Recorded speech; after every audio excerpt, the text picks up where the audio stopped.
Let's go. We got 10 minutes. It's 10-minute labs instead of 10-minute abs. Whoever came up with that, I don't know. But I'm going to start the timer. And Jesse, you go. Siri, start a timer for 10 minutes. Your timer is set for 10 minutes. All right, Alex, let's do this. You are the man, the myth, the legend from Las Vegas. You run a team. You're a coach. You're an incredible human being. Let's just dive right in. What keeps you awake at night?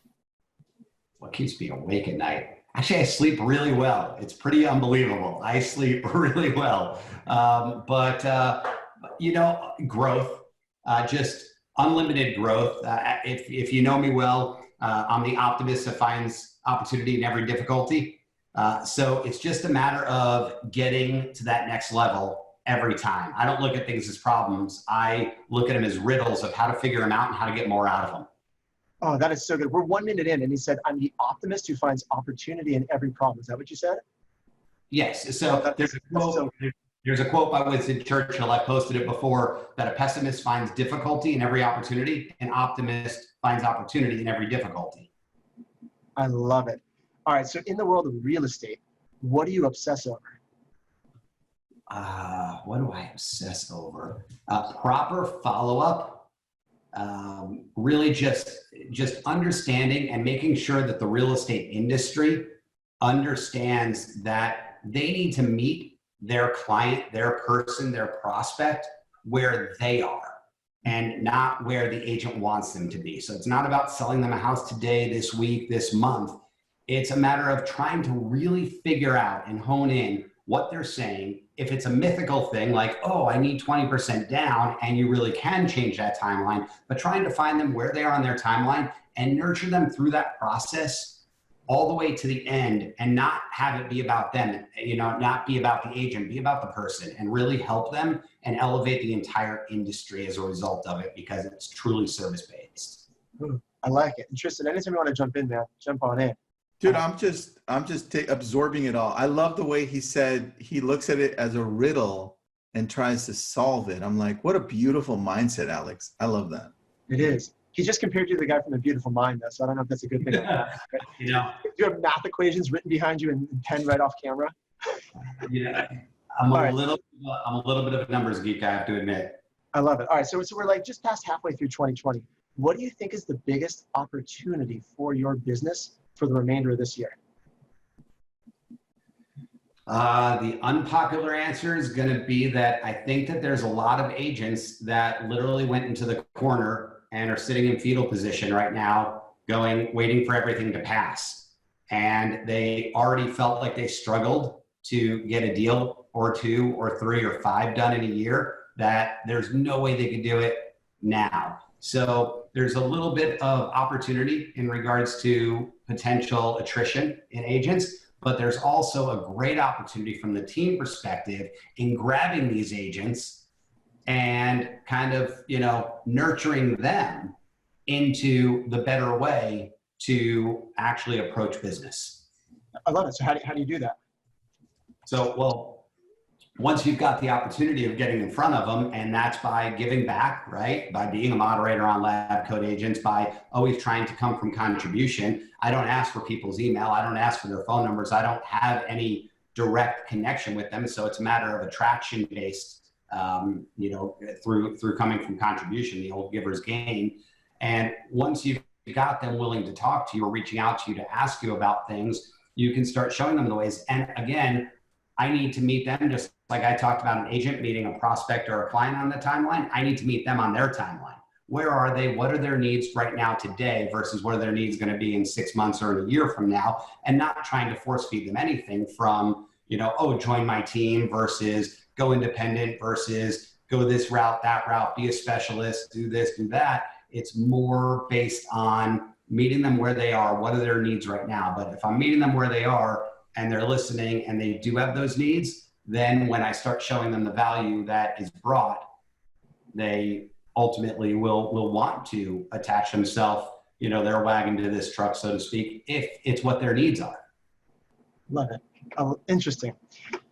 Oh, so many directions we could take this, Alex. I love it. I have a quick question. Yeah. Alex, behind you, there's a frame with some, I'm assuming, little people with quotes? Yes. So this was purchased for me by my former business partner, as you guys both probably know, but the rest of the world does. I owned a large technology company, Forbes, Inc. magazine, all that kind of stuff. And my, you didn't know this, Tristan? Yeah, 79th on the Inc. 500, 79th fastest growing company in the country. I grew it from 2 employees to 165 employees in 3 years. And we serviced the health insurance industry and built technology. We were a private exchange, kind of like Orbit's lines. We were that for health insurance.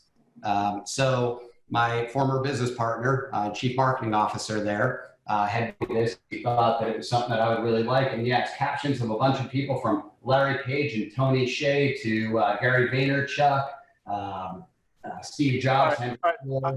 Bonus question. And ready? You've looked at that thing. Oh, it's behind your head. You don't look at it that often. But let's say you looked at it.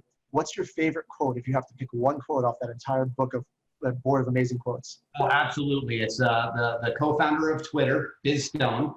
And his quote is, and I'll just read it exactly so I don't mess it up: timing, perseverance, and 10 years of trying will eventually make you look like an overnight success.